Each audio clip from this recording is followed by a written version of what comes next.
अस्सलाम वालेकुम। ये जो मेरे पीछे आप देख रहे हैं ये है Pakistan museum of natural history Islamabad. तो आज हम इसका व्लॉग स्टार्ट करते हैं और इसे एक्सप्लोर करते हैं। चले हमारे साथ।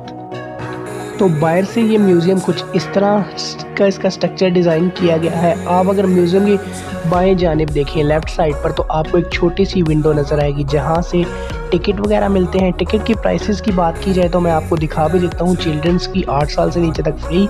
स्टूडेंट अगर हैं आपके पास स्टूडेंट कार्ड है तो 20 रुपीज़। अगर आप जनरल पब्लिक एक आम इंसान है तो 30 रुपये। और अगर आप फॉरनर हैं तो आपको 100 रुपीज़ पे करने होंगे। तो अब हम अपना टिकट बाय करते हैं और टिकट बाय करने के बाद मैं आपको टिकट भी दिखाता हूँ और उसके बाद इस म्यूज़ियम के अंदर चलते हैं और इस म्यूज़ियम की मैं हिस्ट्री आपको एक्सप्लोर करूँगा।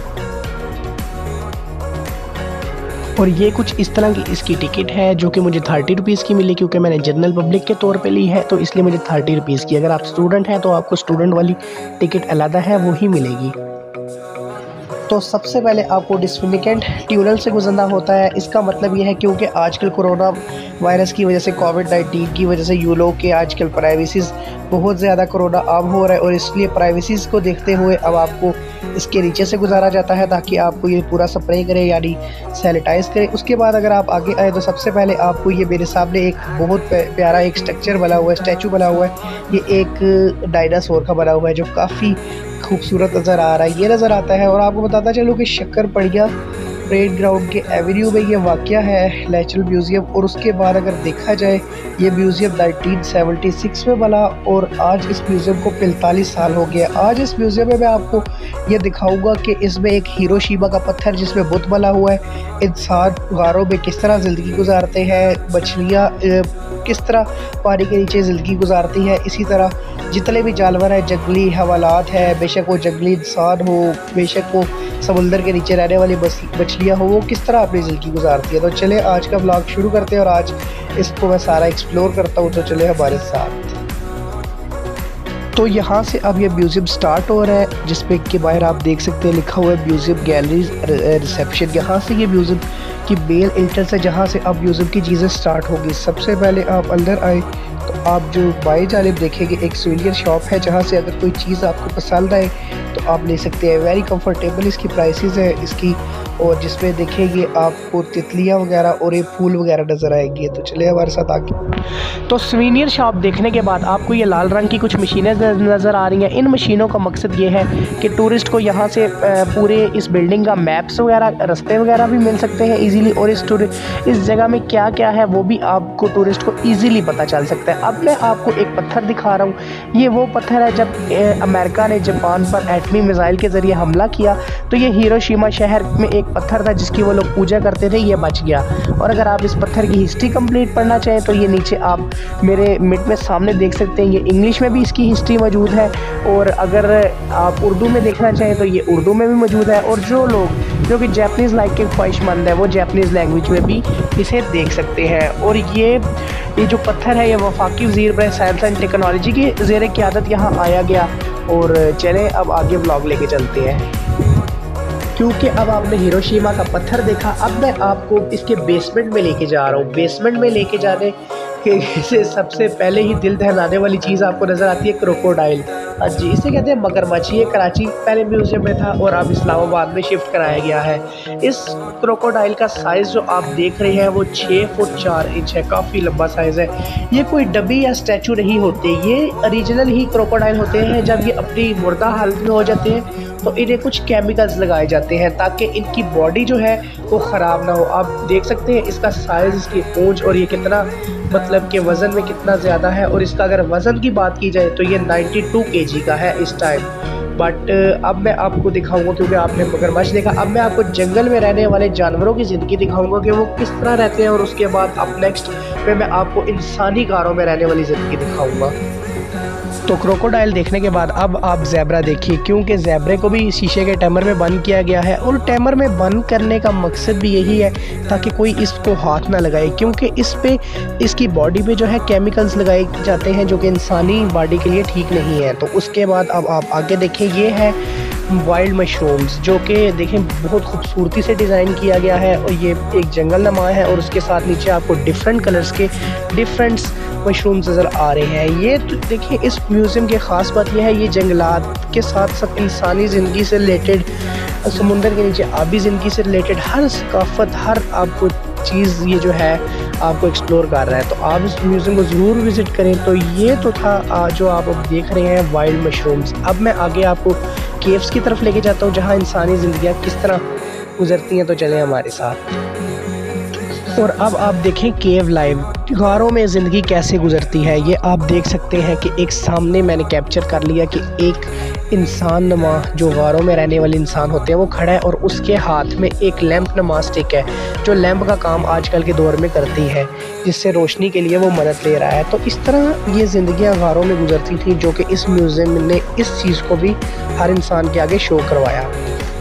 तो इसी के साथ व्लॉग को आगे बढ़ाते हैं। और अब आप जिस कमरे में मैं आपको लेके आया हूँ, जिस रूम में, इस रूम को आप देखने के बाद थोड़ा सा आप भी दहल जाएंगे। इसकी वजह यह है कि आप देखें कि इस रूम में कितना बड़ा एक डायनासोर है जिसकी बोन्स आप देख सकते हैं इन्होंने यहाँ पे लगाई हुई हैं। और इस पर भी लिखा हुआ है कि इसको टच नहीं करना, क्योंकि केमिकल्स लगाए होते हैं इनकी बोन्स पे। इसी वजह से इनकी ये एहतियाती तदबीर में कहा जाता है कि इनको आप टच ना करें। और अगर इसकी बैक साइड पे आ जाएं तो आप ये देख सकते हैं कि एक जिराफ है जो कि आपको नज़र आ रहा है। जिराफ की नेक देखें, वाकई मैंने भी पहली दफ़ा देखी, इतनी लंबी होती है। और इसी तरह उसका कद देख लें आप, काफ़ी बड़ा है। और इसी तरह इस म्यूज़ियम में आपको कुछ मैं कंकल स्कल्स दिखाऊंगा इनकी। ये देखें आप, कुछ ये पहले पत्थर हैं, कुछ नुमाया तौर पे जो कि साउथ अफ्रीका वगैरह से मंगवाए गए हैं। और अगर इसी के साथ साथ देखा जाइए उनकी छोटी छोटी कैंकरियाँ भी उनमें मौजूद हैं, कुछ बड़े पहाड़ी पत्थर भी मौजूद हैं। और अगर बात की जाए इस म्यूज़ियम की, तो ये इस म्यूज़ियम में तकरीबन 20 साल पहले ये चीज़ें लाई गई हैं। जब ये म्यूज़ियम 1976 में बना था, तब इस म्यूज़ियम में इतने इक्विपमेंट्स या इतनी चीज़ें नहीं आई थी। ये बाद में इन्होंने आस्ता आस्ता जो टाइम गुजरता गया इन्होंने चीज़ें मंगवाई। और अब आप मेरे साथ आगे देखेंगे कि अब मैं आपको कुछ स्कल्स दिखाऊंगा जो कि डिफरेंट तरह के जानवरों के हैं, ना कि इंसानों के। कुछ इंसानों के भी उनमें है। ये आप देख सकते हैं कि कितने खौफनाक स्कल्स हैं। इसमें आपको डिफरेंट साइजेस, डिफरेंट शेप्स भी नज़र आएंगी। ये देखें। और इसके साथ ये आप देख लें किस तरह के साइज़ नज़र आ रहे हैं आपको। इसमें छोटा साइज़ भी आपको निकल जाएगा। और इसके बाद अगर मज़ीद आगे जाया जाए तो स्कल्स के साथ इनकी बोन्स वगैरह भी कुछ हैं। और ये सारी इन्होंने बाहर से ली है, कुछ पाकिस्तान के अपने जंगलों से। और अगर आप ये देखा जाए, ये देखें ये किस तरह का स्कल है। और ये इसलिए ख़राब नहीं होते क्योंकि इनको केमिकल्स लगाए गए होते हैं। और ये देख लें, ये तो बहुत ही हॉन्टेड है। और ये आप देखें सबसे छोटा स्कल्स जो आपने आज देखा। तो स्कल्स देखने के बाद आगे अब आपको एक मैं ऐसे रूम में लेके जा रहा हूँ जिसमें देखें आपको बहुत एक जंगल ही है, ये एक फॉरेस्ट ही है जिसमें आपको हर जानवर देखें नज़र आ रहा है, किस तरह हर जानवर अपनी लाइफ गुजार रहे हैं। इसमें बहुत से आपको हर तरह की मतलब कि आप ये कह रहे हैं एनिमल्स नज़र आएंगे ऑब्वियसली, क्योंकि ये नेचुरल म्यूज़ियम है। तो इसीलिए इसमें आप ये देखें कि आपको लाइन, इसी तरह चीताज, इस तरह बब्बर शेर, एलिफेंट्स, स्नेक्स, बर्ड्स, हर तरह का आपको जानवर नज़र आएगा। और अगर आप आबी ज़िंदगी में जाना चाहें तो वो मैं अभी आपको नेक्स्ट फ्लोर में आबी ज़िंदगी दिखाऊंगा। और इसमें देख लें बर्फीली मतलब कि चट्टानें भी बनाई गई हैं। हर चीज़ को इन्होंने एक्सप्लोर किया बहुत अच्छे तरीके से। और ये देखें इस रूम में अब आप ये आपको कुछ मतलब के बिच्छू नज़र आएंगे, कुछ कीड़े मकोड़े। और इसके बाद आप देखें आपको डिफरेंट कलर्स, डिफरेंट टाइप्स की शेप्स की बटरफ्लाइज नज़र आएंगी। और ये देखें डिफरेंट नस्लों की इनमें बटरफ्लाइज हैं जो अक्सर आप लोगों ने नहीं देखी होंगे। इनके कलर्स ही इतने ब्यूटीफुल हैं कि इन दिल करता है इनको इंसान देखता रहे। बट ये शीशे के पीछे नहीं तो इनको बंदा हाथ भी लगा ले, बट प्राइवेसी का भी ख्याल करना है अब। और उसके बाद सबसे पहले आप देखें ये एक ग्लोब लगाया गया। ये पाकिस्तान का सबसे बड़ा ग्लोब है जो यहाँ पे मौजूद है। और जो दूसरे नंबर पे बड़ा ग्लोब मौजूद है वो UET म्यूज़ियम लाहौर में लगाया गया है। तो इसी तरह आपको आगे लेके चलते हैं। और यहाँ काफ़ी क्योंकि वालिदैन पेरेंट्स के साथ बच्चे भी आते हैं तो और बच्चों के लिए इन्होंने कुछ इस तरह के डिज़ाइंस किए हैं। डायनासोर का पीछे साउंड लगा देते हैं बैकग्राउंड में और उनकी मोशन ही कुछ ऐसे रखे कि वो मोशंस में रहें, हिलते रहें। और इसी तरह आप देखेंगे ये यहाँ का सबसे बड़ा और डेंजरस किस्म का नज़र आने वाला डायनासोर है जो आप देख सकते हैं। और अगर इसी के साथ आगे जाएं तो आपको कुछ एलिफेंट्स वगैरह नज़र आएंगे। एलिफेंट के साथ आपको ये लास्ट मुझे नहीं पता है, डोंट नो ये क्या है, बट आप अच्छी तरह समझ गए होंगे। और इसी तरह यहाँ पे आप कुछ देखा जाए तो आपको ये जो बर्फ़ानी होते हैं वो भी इन्होंने दिखाए हैं, जिस तरह के पहाड़ी आप जानवर कह लो कि जिनमें काफ़ी बुर वगैरह होती है, ये आप देख सकते हैं। और अगर इसी तरह आगे आया जाए तो अब मैं इन चीज़ों को देखने के बाद आपको कुछ बहुत खूबसूरत से नुमाया से फूल भी दिखाऊंगा। इन्होंने फ्लावर्स को भी जो है एक्सप्लोर किया है, तो आप फ्लावर्स भी ज़रूर देखें और कितना खूबसूरत ये डिज़ाइन स्ट्रक्चर किया गया है। और अब मैं आपको लेके चलूँगा आबी ज़िंदगी में, जो समुंदर के नीचे मछलियाँ वगैरह होती हैं।